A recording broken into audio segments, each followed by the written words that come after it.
Hello and thanks for joining us at interest.co.nz. I'm Janae Tibbs-Sharani and today my guest is Labour's finance spokesperson, Grant Robertson. Thank you for your time, Grant Robertson. No worries, Janae. We'll start with an easy-ish question. Could you make a 30-second pitch as to how you would grow jobs if re-elected? Yeah, it's a partnership between the government and the private sector to do that. We've invested heavily in skills and training and supporting people to keep apprentices on. We're putting a lot of money into construction and into housing, but we're also supporting the private sector themselves through things like the flexi wage scheme that will enable people to be taken on from benefit, but also make sure that we're helping people to establish their own businesses as well. So there's a range of initiatives, no one silver bullet, but all of it matters.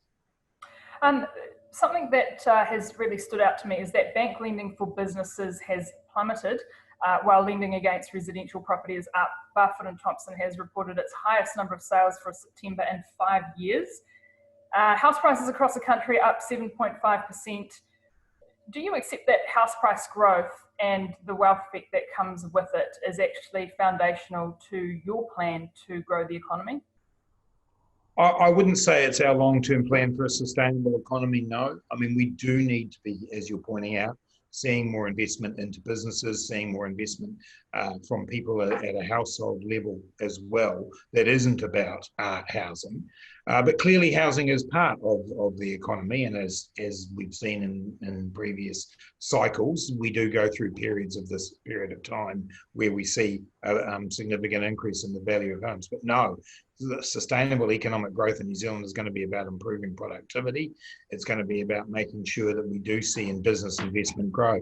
Business investment, in the way that you characterise it, is around confidence, I think, and we're starting to see some confidence return. We saw in the latest ANZ survey a significant improvement there.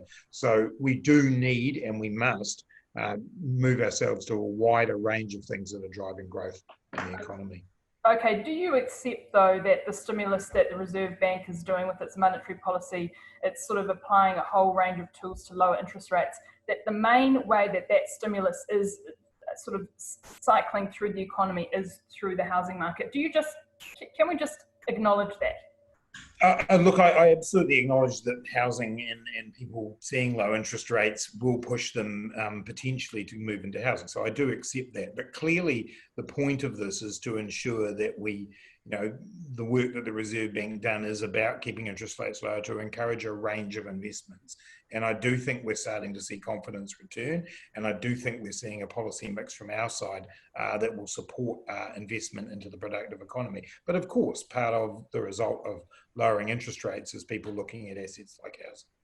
Okay, and just speaking about the government's fiscal response and how that ties in with the Reserve Bank's monetary response, I just want to put a scenario to you. The interest rate cuts that we've seen so far mean that someone with a $500,000 mortgage who switched from paying the average 2-year rate at the beginning of the year to the average 2-year rate now, they'd see a saving in interest of about $217 per month. The changes that the government has made to benefits is putting an extra $200 in the pockets of beneficiaries each month. So actually the Reserve Bank's stimulus is, in this particular modest scenario, is actually worth more than the government's fiscal response to sort of the most struggling people in society. Is that fair? Well, it's part of a very long-term situation, isn't it? I mean, obviously, the total income of someone on income support in New Zealand is going to be nowhere near a $500,000, the value of a $500,000 mortgage. So, it's not quite apples with apples. I get the point that you're making, which is that in this period of time, there's been huge challenges in terms for people on low incomes, and we have, over the term of government that we've been in, significantly lifted those incomes.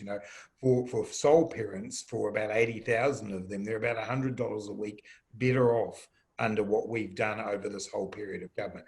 Obviously, in this immediate period around COVID, there's been a substantial lowering of interest rates that will provide benefit for those homeowners as well.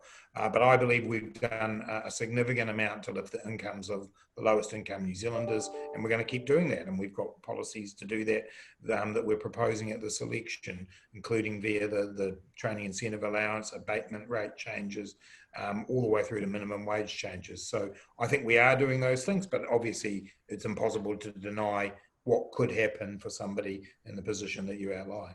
Okay. Look, I mean, at the previous election, Labor really campaigned on being transformational, and now a lot of the language is about being balanced. Why is now the time for balance and not transformation from the government? I think it is because we're in the middle of a 1 in 100 year economic shock, and monetary policy has has carried a portion of the load. The balance that we're talking about is making sure that on the fiscal side we do invest heavily, which I believe we are, but that we also make sure that we've got enough money available for public services and a careful management of the economy from here. I just think that is the appropriate fiscal response. In terms of ways that governments can do fiscal stimulus, one that's received a bit of attention is helicopter money. I believe it has, up until now, sort of been something that's been on the table, as you've no doubt sort of considered a whole bunch of options. What are your thoughts on that looking ahead? Is that still a concept that you would entertain if Finance Minister again?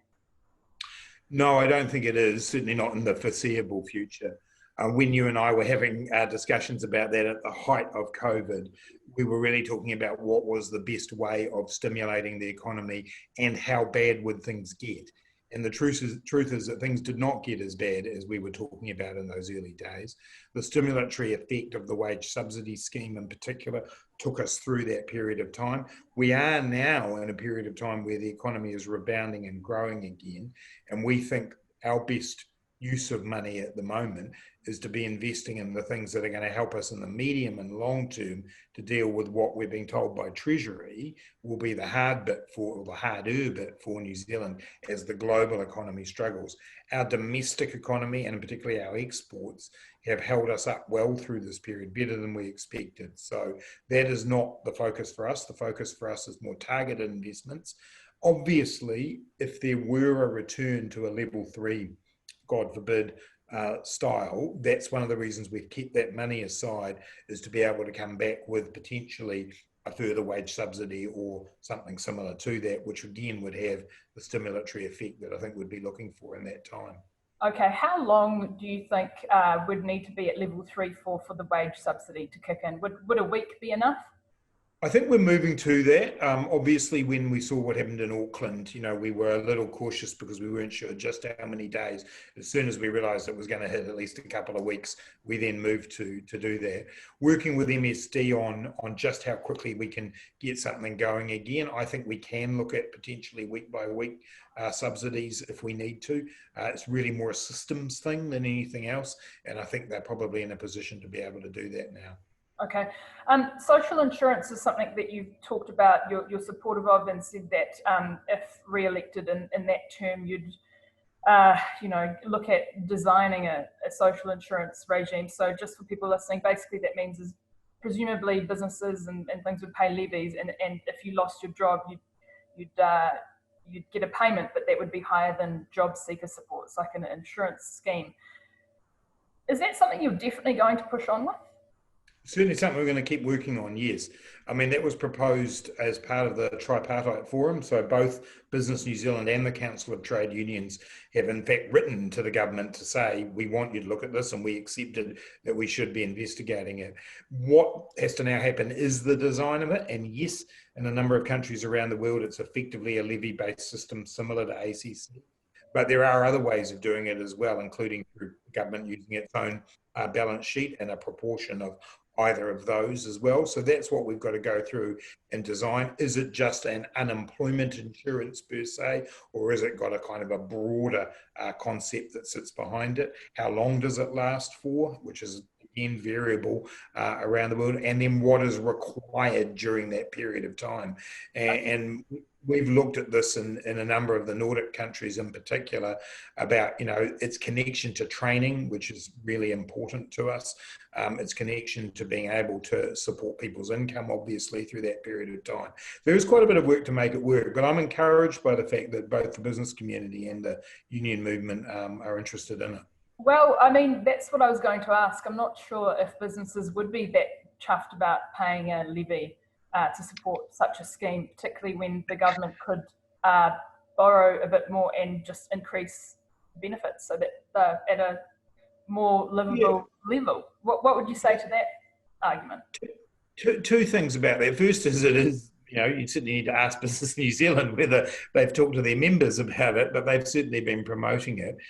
Secondly, it is around the way in which we think about work and training and the nature of work changing and people coming in and out of the workforce more often, and having something within our social safety net that actually speaks exactly to that. So it can be seen to be a little bit different. The other thing is the number one issue before COVID came along that I was asked about by the business community was around access to skilled staff. And so I think there is an interest among businesses to say, well, how do we maintain a highly skilled workforce? How do we make sure that they're getting training and understand the impact of moving in and out of the workforce? So, look, there is more than one model, and that's the reason why we want to take a look at it.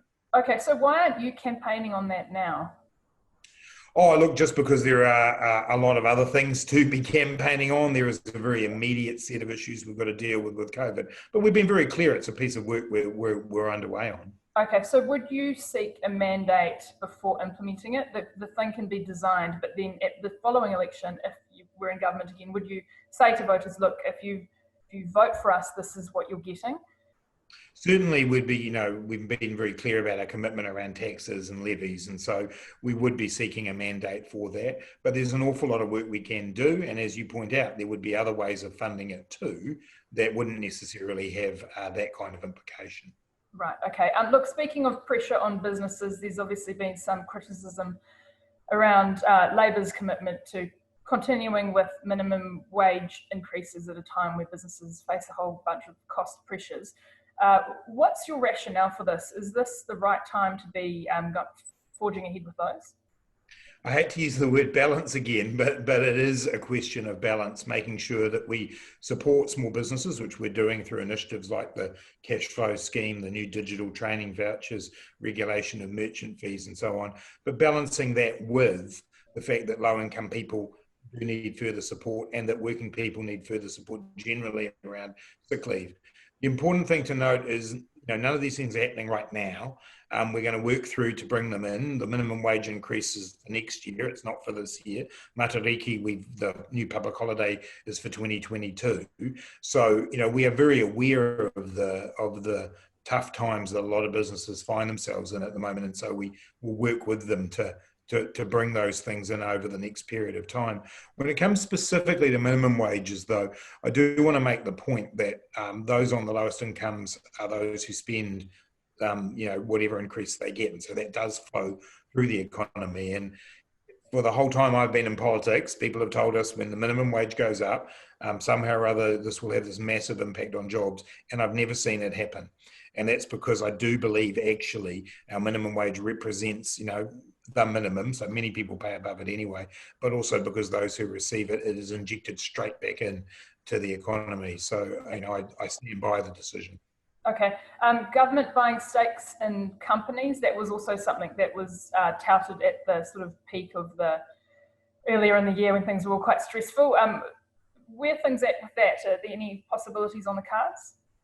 Yeah, well, I think, again, that was reflective of a time when we weren't sure the depth of the impact, and because things have been better in the New Zealand economy than was expected, we haven't seen the need for that. There have been a number of conversations taking place between officials and various businesses about whether or not there was a role for the government, either in a loan-based capacity, not so much in equity. That hasn't really come up.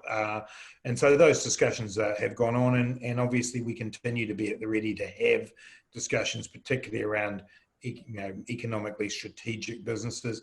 Obviously, Air New Zealand is the one where we have put that loan in place, and that's now begun to be drawn down on. Okay, and just finally, talking about climate change, but also dairy and even oil and gas and the contribution that those sectors make to the economy. Are you of the view that New Zealand needs to reduce its output when it comes to some of those profitable but dirtier industries? I think certainly in terms of oil and gas, we've obviously made our position clear there, and that's a transitional situation. So over time, that will be a much smaller part of the New Zealand economy as we move away from the offshore work. When it comes to our agricultural sector, I mean, our priority there is to clean up what we're already doing and do it better and in a way that is supportive of our overall proposition in the world about being clean and green. And a big part of our transformational work that we're doing is around the sectors that we believe we can add value to and be more sustainable within. And agriculture is one of those. So fit for a bit for volume to go up if we just talk volume. If we just talk volume, I mean, volumes can go up if we can be sustainable in doing so. And I was just about to mention the Fit for a Better World program that the Primary Sector Council developed with government. And what that says is that, there's a massive opportunity for New Zealand here, but there are also environmental limits. The trick here is the regenerative nature of agriculture, and that we can continue to support and regenerate our environment and at the same time be able to deliver. So, massive increases in the volume of milk being exported, or milk powder being exported in a short-term period of time, no. But actually, I think we can see volumes increase as long as it is part of that sustainability agenda. Okay. The other aspect of that, just very quickly, is around the industry transformation plans we're doing in agri-tech, to be able to be more efficient producers of goods and be more sustainable at the same time. Just one more thing. Do you think can Labor make a commitment that it won't pull the rug out from beneath an industry again in some respects, like it did with oil and gas, without any consultation? I mean, no doubt that affected business confidence. Yeah, look, I think we've been very clear about our agenda and sustainability, and we want to be working with sectors on those changes. And so you've seen, as I say, the work we've done with Fit for a Better World, the work that we've done across a range of industries. I get the feeling from those industries, they want us to be going down the sustainability journey, and we want to do that together.